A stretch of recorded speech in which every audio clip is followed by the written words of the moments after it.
আসসালামু আলাইকুম, স্বাগতম জানাচ্ছি বিবিসি নিউজ আন্তর্জাতিক সংবাদে।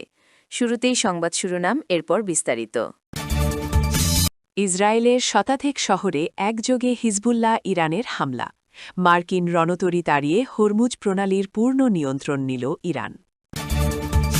দর্শক, এতক্ষণ শুনছিলেন সংবাদ শিরোনাম। এখন বিস্তারিত।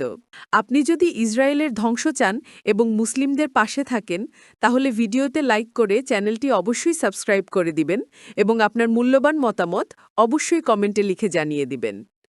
এখন বিস্তারিত।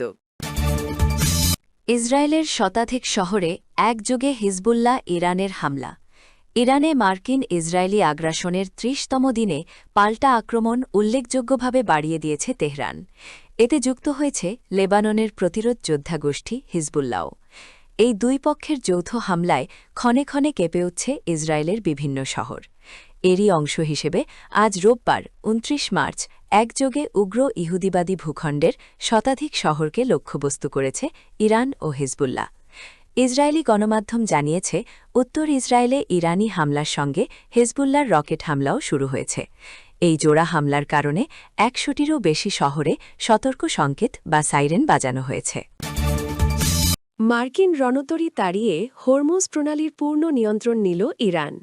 মার্কিন ইসরায়েলি আগ্রাসন শুরু হওয়ার পর বিশ্বের জ্বালানি করিডর হরমুজ প্রণালী দিয়ে নৌযান চলাচলে বিঘ্ন তৈরি করে ইরান। এক পর্যায়ে ইরানি সেনাদের হামলা থেকে রক্ষা পেতে জ্বালানি ট্যাঙ্কারগুলো সমুদ্রপথটি দিয়ে যাতায়াত বন্ধ করে দেয়। তবে আরব সাগরে মোতায়েন করা মার্কিন যুদ্ধবিমানবাহী রণতরী ইউএসএস আব্রাহাম লিঙ্কনের কারণে অতি গুরুত্বপূর্ণ এই পানিপথ নিয়ন্ত্রণে বেগ পেতে হচ্ছিল ইসলামী প্রজাতন্ত্রকে। এবার সেই বাধা দূর হয়েছে বলে দাবি করেছে তেহরান।